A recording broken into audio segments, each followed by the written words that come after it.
लघु बीजाणुधानी की स्ट्रक्चर चालू कर रखे थे हमने पिछले वीडियो में कि लघु बीजाणुधानी जो होती है उसकी जो बाहरी परत है वो किसकी बनी होती है, वो एपिडर्मिस की बनी होती है। कि लघु बीजाणुधानी की सबसे जो बाहरी परत होती है वो किसकी बनी होती है, वो एपिडर्मिस की बनी होती है, जिसके अंदर समांगी कोशिका पाई जाती है। जो ये एपिडर्मिस की बनी होती है इसके अंदर की तरफ जो कोशिकाएं होती है, समांगी प्रकार की कोशिका होती है, समान प्रकार की जो कोशिका होती है, उन कोशिकाओं को प्रक्षु कोशिका कहते हैं। उनका क्या नाम बताया, प्रक्षु कोशिका कहते हैं। इन कोशिकाओं में एक कोशिका बड़े आकार की होती है। जो बड़े आकार की जो कोशिका होती है उसको लघु बीजाणुधानी कोशिका कहते हैं। उसको लघु बीजाणु मात्र कोशिका कहते हैं। क्या कहते हैं इसको, लघु बीजाणु मात्र कोशिका के नाम से जाना जाता है। तो इस प्रकार से जो प्रक्षु बीजाणु जनन जो कोशिका है, जब उनका विभाजन होता है, लघु बीजाणु जनन कोशिकाएं जब वो विभाजन करती है तो उनसे दो प्रकार की कोशिका बनती है। अर्थात जो प्रक्षु कोशिका है वो दो प्रकार की बनाती है कोशिका। कौन कौन सी बनाती है, एक तो बनाती है प्राथमिक द्वितीय कोशिका। एक कौन सी बनाती है, प्राथमिक द्वितीय कोशिका बनाती है। और दूसरी बनाती है बीजाणु जनन कोशिका। यानी एक तो बनाती है कौन सी, एक तो बनाती है प्राथमिक द्वितीय कोशिका और दूसरी बनाती है बीजाणु जनन कोशिका। दो प्रकार की बनती है। दो प्रकार की कौन कौन सी बनती है, एक तो बनती है कौन सी, प्राथमिक द्वितीय कोशिका बनती है।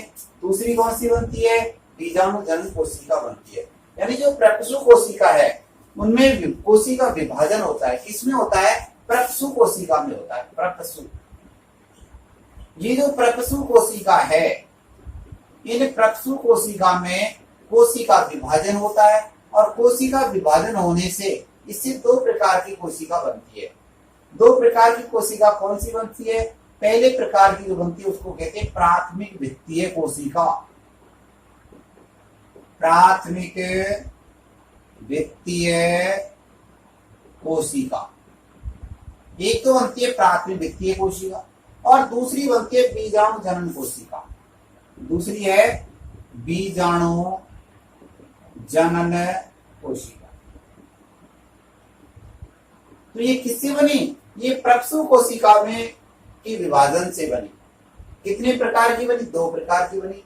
एक का नाम प्राथमिक द्वितीय कोशिका है, दूसरे का नाम बीजाणु जनन कोशिका। तो प्राथमिक द्वितीय कोशिका के भी चार भाग होते हैं। प्राथमिक द्वितीय जो कोशिका है उसके भी कितने भाग होते हैं, चार भाग होते हैं। वो चार भाग, पहला भाग कौन सा होता है, पहले भाग को बोलते हैं बाह्य त्वचा। पहला भाग कौन सा है, बाह्य त्वचा है, जिसको एपिडर्मिस बोलते हैं। पहला भाग कौन सा है, बाह्य त्वचा, जिसको एपिडर्मिस कहते हैं। दूसरा भाग कौन सा होता है, अंथेस्थीसियम। अंथेस्थीसियम ये दूसरा भाग है जिसको एंडोडर्मिस बोलते हैं। क्या बोलते हैं इसको, एंडोडर्मिस बोलते हैं। और तीसरा जो भाग है इसको मध्य परत कहते हैं, यानी मिडिल लेयर कहते हैं। और चौथा भाग है टेपिटम। इस प्रकार से प्राथमिक द्वितीय जो कोशिका है इसकी चार भाग होते हैं। चार भाग कौन कौन से हुए, बाह्य त्वचा, अंतःस्थीसियम, मध्य परत और टेपिटम। तो ये प्राग कोश के हमने अनुप्रस्थ काट का डायग्राम बनाया है। ये पराग कोश की अनुप्रस्थ काट का जो डायग्राम है इसमें सबसे ऊपर की जो परत है उसको बाह्य त्वचा के नाम से जाना है। दूसरी जो है वो अंतःस्थीसियम है। ये जो परत है ये कौन सी परत है, ये अंतःस्थीसियम है। ये वाली जो परत है यहाँ पर ये मिडिल लेयर है। और लास्ट ये जो है इसको टेपिटम कहते हैं, ये भी टेपिटम है इसमें। तो इस प्रकार से इसमें चार भाग हैं। अब यदि इसकी स्ट्रक्चर को हम लघु बीजाणुधानी की भित्तियों की परतों को यदि देखें, लघु बीजाणुधानी की भित्ति परतें यदि हम देखें तो स्पष्ट रूप से दिखाई दे रही है हमको। ये तो पराग कोश के अनुप्रस्थ काट का डायग्राम है ये वाला। तो इसमें एक ये टेपिटम है, इसमें क्या है, ये टेपिटम है। इसमें तो टेपिडम ये वाला जो भाग था, इस वाले भाग को, इसका हमने एक डायग्राम बनाया अलग से। तो अलग से जो डायग्राम बनाया, तो सबसे पहले ये जो भाग है ये अंतःत्वचा का है, ये वाला भाग, यानी कि ये परतें हैं इसके ऊपर। ये जो परत है ये कौन सा भाग है, ये अंतःत्वचा है। ये वाला जो भाग है ये अंतःस्थिशियम है। ये वाली ये जो परतें होती है इसको बोलते हैं मध्य परत। और ये जो मध्य परत है इसमें लगभग 1 से 3 मोटी कोशिका का परत होता है ये मध्य परत में, तो ये मध्य परत है।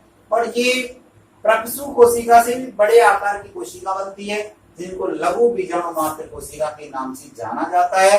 ये लघु बीजाणु मात्र कोशिका है। और ये जो स्ट्रक्चर हमें दिखाई गई ये टेपिडम की है। तो इस प्रकार से लघु बीजाणु धानी की ये भित्ति परतें का डायग्राम बनाया गया है। तो प्राथमिक जो भित्ति कोशिका है इसमें 4 भाग लेने हैं हमको।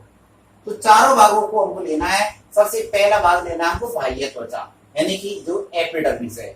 ये जो एपिडर्मिस होती है ये सबसे बाहरी परागकोश की सबसे बाहरी परत है। ये सबसे बाहरी परत दिखाई दे रही है ये। तो परागकोश की सबसे बाहरी परत है कौन सी, एपिडर्मिस। ये ऊपरी पर जो लेयर दिखाई दे रही है ये कौन सी है, ये परागकोश की बाहरी परत है, सबसे बाहर पाई जाने वाली परत है। और ये बाहरी जो परत है इसका कार्य क्या है, इसका कार्य है सुरक्षा करना। जो आंतरिक भाग होते हैं, आंतरिक परतें होती है, उनकी सुरक्षा करने का कार्य इसी का है, यानी सुरक्षा का कार्य करती है। बाहर की परतें, ये सारे भाग जितने अंदर है उन सबकी सुरक्षा करने का कार्य इसी का है, बाह्य त्वचा का है। दूसरा जो भाग है वो है अंतःस्थिशियम, जिसको एंडोडर्मिस बोलते हैं। क्या कहते हैं, जिसको एंडोडर्मिस कहते हैं। ये जो एंडोडर्मिस है ये किसके नीचे होती है, ये ऊपरी पर तो बाह्य त्वचा है, इसके नीचे होती है, ये इसके नीचे पाई जाती है, अर्थात ये बाह्य त्वचा के नीचे होती है। तो बाह्य त्वचा के नीचे ये है, तो बाह्य त्वचा के नीचे ये पाई जाती है। और ये कैसी होती है, ये एक स्तरीय होती है, अर्थात एक स्तर से मिलकर के ही बनी होती है, ये एक स्तरीय होती है। इनकी कोशिकाओं की जो आंतरिक भित्ति है, जैसे ये कोशिका है तो इसका आंतरिक जो भाग है, अंदर की तरफ का जो भाग है, जो आंतरिक भित्ति है, उस पर सेल्यूलोज की रेशेदार पट्टियां पाई जाती है। यहाँ पर इस जगह पाई जाती है। यहाँ पर ये किसकी होती है, ये सेल्यूलोज की होती है। किसकी होती है ये सेल्यूलोज की रेशेदार पट्टियां इसके ऊपर पाई जाती है। इसकी ये कोशिका जो होती है इनकी विशेषता एक मुख्य और है। क्या विशेषता है इनकी, इसकी जो कोशिका होती है वो आर्द्रताग्राही होती है। कैसी होती है, ये आर्द्रताग्राही प्रकृति की होती है। तो जब ये आर्द्रताग्राही प्रकृति की होती है तो ये आर्द्रताग्राही प्रकृति की होने के कारण से जो परागकोश का जो स्फुटन होता है, परागकोश जो फटता है उसमें मदद करने का कार्य करती है। और जब परागकोश फट जाते हैं तो परागकण बाहर आ जाते हैं, अर्थात परागकणों को मुक्त करने का कार्य यही करती है। कौन सी कोशिका करती है, अंतःस्थिशियम करती है। तो अंतःस्थिशियम जो कोशिका है ये ध्यान रखना है कि ये जो कोशिका है बाह्य त्वचा के नीचे होती है और ये एक स्तरीय होती है। इसकी ये कोशिकाओं की जो आंतरिक भित्ति है वो सेल्यूलोज की रेशेदार पट्टियां पाई जाती है। और ये कोशिका आर्द्रताग्राही प्रकृति की होती है। और आर्द्रताग्राही प्रकृति की होने के कारण जैसे ही परागकोश का स्फुटन होता है तो परागकोश के स्फुटन में मदद करती है ये, क्योंकि ये आर्द्रताग्राही होती है। और परागकोश के स्फुटन में मदद करने के बाद परागकणों को मुक्त करने का कार्य यही करती है। इसके बाद तीसरे नंबर की जो आ जाती है उसको कहते हैं मिडिल लेयर। क्या कहते हैं, जिसको मध्य परत कहते हैं। ये जो मध्य परत है, तीसरी कौन सी है, मिडिल लेयर, मध्य परत है। ये मध्य परत है।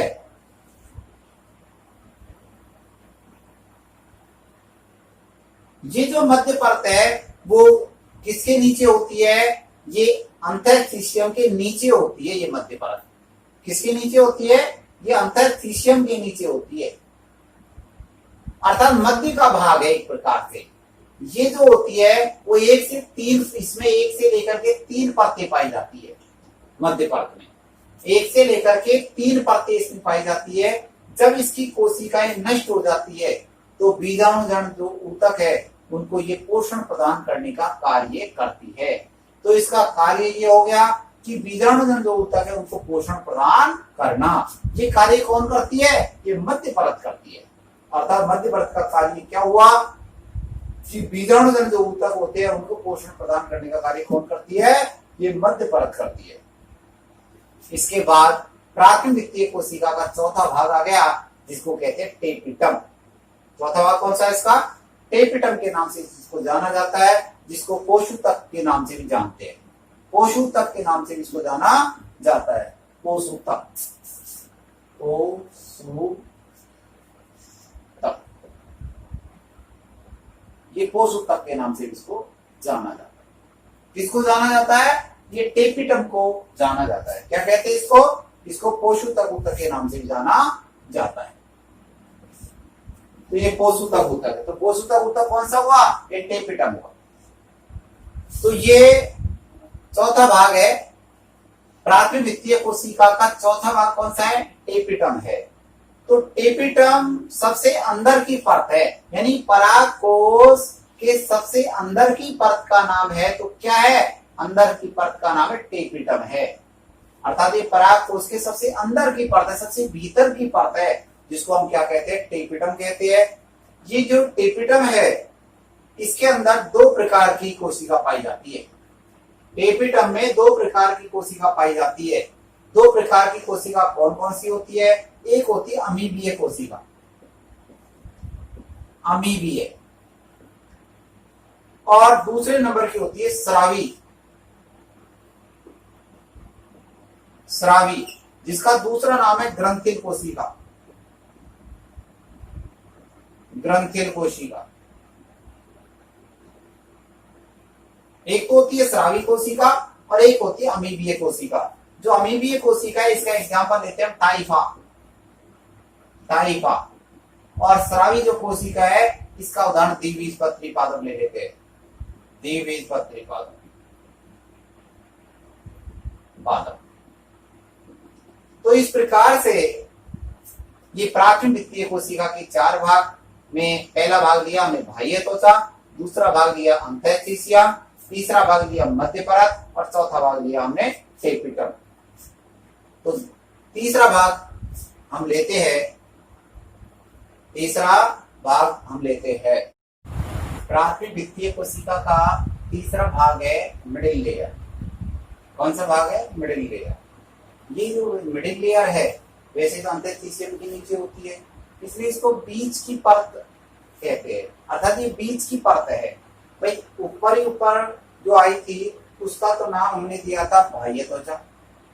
पहली ऊपर की जो परत थी उसका नाम दिया था बाह्य त्वचा, उसके बाद दिया था अंतःशिशिया, और तीसरे नंबर की जो मध्य परत है, मिडिल लेयर है, ये बीच की परत है, जिसमें एक से लेकर के 3 परतें पाई जाती है। अर्थात जो मिडिल लेयर है, इसमें कितनी परतें होती है? 1 से लेकर के 3 परतें पाई जाती है इसमें मध्य परत। मध्य स्तर की जो कोशिका है, ये नष्ट होकर के प्राय नष्ट हो जाती है, और ये नष्ट होकर के बीजाणुजन ऊतकों को क्या करती है? ये पोषण प्रदान करती है। क्या कार्य करती है? ये पोषण प्रदान करने का कार्य करती है। तो ये बीजाणुजन ऊतकों को पोषण प्रदान करने का कार्य यही करती है, मिडिल लेयर ही करती है। चौथा है टेपिटम, जिसको पोषूतक के नाम से जानते हैं।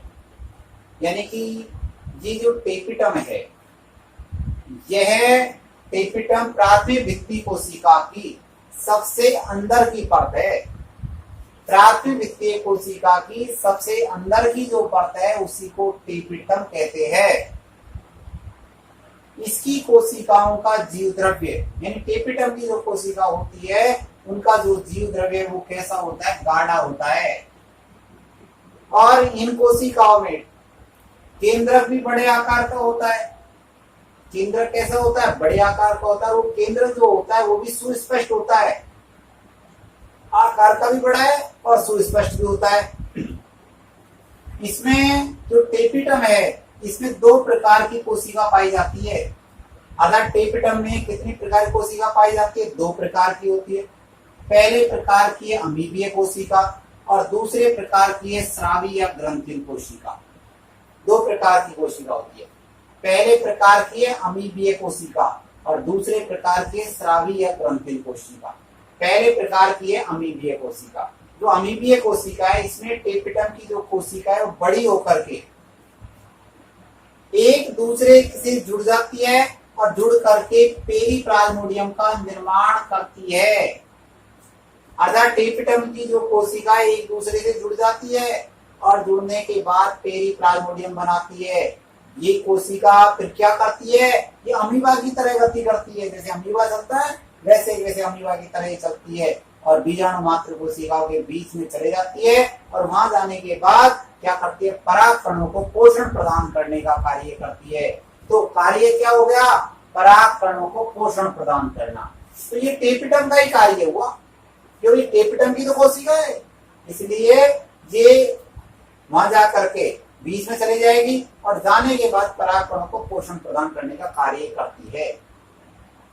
तो अमीबीय कोशिका में हमने ये देखा कि भाई ये जो है ये टेपिटम की जो कोशिका बड़ी हो जाती है और बड़ी होने के बाद एक दूसरे से जुड़ जाती है और जुड़ने के बाद पेरिप्लाज्मोडियम का निर्माण करती है और पेरिप्लाज्मोडियम जैसे बन जाएगा वैसे ये अमीबा की तरह गति करेगी और गति करने के बाद बीजाणु मात्र कोशिकाओं के बीच में चले जाएगी और जाने के बाद क्या करेगी, पराग कणों को पोषण प्रदान करने का कार्य करती है। तो ये तो कार्य हुआ अमीबीय कोशिका कि अमीबीय कोशिका कार्य क्या है, पराग कणों को पोषण प्रदान करना। अब दूसरे नंबर पे ले लेते हैं हम स्रावी या ग्रंथिल कोशिका। दूसरी है टेपिटम में दूसरे प्रकार की कोशिका है स्रावी कोशिका या ग्रंथिल कोशिका। जो आवर्तबीजी पादप जो होते हैं, आवर्तबीजी पादपों में इसी प्रकार का टेपिटम पाया जाता है, अर्थात इसी प्रकार की कोशिका पाई जाती है। कौन से प्रकार की, स्रावी या ग्रंथिल कोशिका होती है, किसमें, आवर्तबीजी पादपों में। इस टेपिटम की जो कोशिका है कि जो आंतरिक सतह से, अर्थात जो टेपिटम है इसकी ये जो कोशिका होती है उसकी आंतरिक सतह से खाद्य पदार्थों का स्त्रवण होता है। अर्थात ये जो कोशिका क्या करती है, खाद्य पदार्थ बनाती है, खाद्य पदार्थों को स्त्रवण करती है, इससे वृद्धिशील पराग कणों को पोषण प्रदान करती है। जो पराग कण वृद्धि करते हैं, वृद्धिशील होते हैं, उनका काम, उनको क्या करती है, ये पोषण प्रदान करती है। तो वही कार्य इसका हो गया भाई, इसके कार्य में वही है पोषण प्रदान करना, तो इसका कार्य भी वही है पोषण प्रदान करना। पोषण प्रदान करती किसकी है, किसको है, ये पराग कणों को करती है।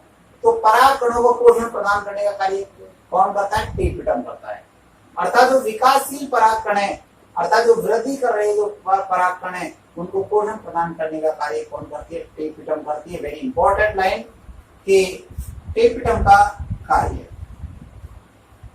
तो हमको इसमें ये ध्यान रखना कि भाई टेपिटम में दो प्रकार की कोशिका कौन कौन सी होती है, तो एक अमीबीय कोशिका और एक स्रावीय ग्रंथिल कोशिका है।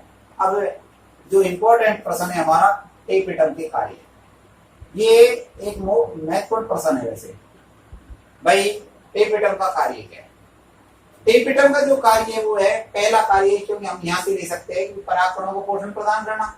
तो ये कोशिका भी पराग कणों को पोषण प्रदान करती है, ये कोशिका भी पराग कणों को पोषण प्रदान करती है। तो टेपिटम का कार्य बन गया विकासशील पराग कणों को पोषण प्रदान करना। तो पहला कार्य है कि विकासशील पराग कणों को पोषण प्रदान करने का कार्य कौन करता है, टेपिटम करता है। तो पहला कार्य हो गया। दूसरा कार्य है कि पराग कणों में पोलन किट आवरण बनाती है। क्या होता है, जो टेपिटम है वो क्या करती है, जो पराग कण होते हैं उसके ऊपर आवरण बनाने का काम करती है, अगर पोलन किट आवरण बनाने का कार्य करती है। तीसरा कार्य है कि श्लेष्मा प्रदान करना। तो श्लेष्मा प्रदान करने का, क्योंकि जो अंतःशिशम होती है उसके आंतरिक जो कोशिका होती है उस पर श्लेष्म प्रकार के कोशिका पाई जाती, श्लेष्म बनाती है, वो धारिया जैसी होती है, तो श्लेष्मा बना रही है। चौथा कार्य है इसमें प्रोयूबिस वसा के कण पाए जाते हैं। किसमें, टेपिटम में। टेपिटम में प्रोयूबिस वसा के कण पाए जाते हैं जो पराग कणों के चारों ओर स्पोरोपोलेनिन का निर्माण करते हैं। स्पोरोपोलेनिन, ये ध्यान रखने की बात है, स्पोरोपोलेनिन ये पराग कणों के चारों ओर स्पोरोपोलेनिन का निर्माण कौन करती है, टेपिटम ही करती है। क्योंकि इसमें क्या होती है, प्रोयूबिस वसा के कण पाए जाते हैं, टेपिटम के अंदर पाए जाते हैं। ये टेपिटम के अंदर प्रोयूबिस वसा के कण होते हैं। ये प्रोयूबिस वसा की जो कण है ये क्या करते हैं, ये पराग कणों के चारों स्पोरोपोलेनिन का निर्माण करते हैं। तो इस प्रकार से ये हमने 4 भागों के अंदर हमने जो 4 भाग थे, इसमें प्राथमिक जो वित्तीय कोशिका थी उसकी स्ट्रक्चर पढ़ी थी।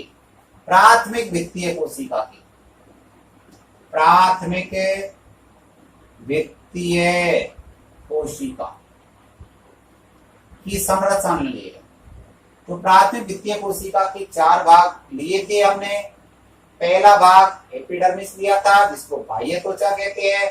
दूसरा भाग अंतःस्थिशियम लिया था। तीसरा भाग मध्य परत लिया था, मिडिल लेयर लिया था। और चौथा भाग एपिडर्म लिया था। इस प्रकार से ये पहला पूरा हो गया, जिसको प्राथमिक वित्तीय कोशिका कहते हैं। प्राथमिक वित्तीय कोशिका के नाम से इसको जाना जाता है। अर्थात हम ये कह रहे थे भाई जो प्रक्षु कोशिका है उसमें जब विभाजन होता है तो उसमें 2 प्रकार की कोशिका बनती है। अर्थात प्रक्षु कोशिका में जब विभाजन होता है तो उसमें 2 प्रकार की कोशिका बनती थी। पहली बनती थी प्राथमिक वित्तीय कोशिका और दूसरी बनती थी बीजाणु जनन कोशिका। पहली कौन सी बनी थी? प्राथमिक वित्तीय कोशिका। और दूसरी कौन सी बनी थी? बीजाणु जनन कोशिका। तो ये हमारा पहला पॉइंट था, वो पूरा हुआ। अब सेकंड देखते हैं बीजाणु जनन कोशिका। बीजाणु जनन कोशिका, जो प्रक्षु कोशिकाओं से लघु बीजाणु मात्र कोशिकाओं का निर्माण हो जाता है। अर्थात जो प्रक्षु कोशिका है ये तो समांगी कोशिका होती है, समान आकार की कोशिका होती है। और इनसे एक कोशिका बड़े आकार की हो जाती है। वो बड़े आकार की जो कोशिका होती है उसी को लघु बीजाणु मात्र कोशिका कहते हैं। तो लघु बीजाणु मात्र कोशिका बनी किससे? प्रक्षु कोशिका से बनी। किससे बनी? प्रक्षु कोशिकाओं से बनी। अर्थात प्रक्षु जो कोशिका है उसे लघु बीजाणु मात्र कोशिका बन जाती है।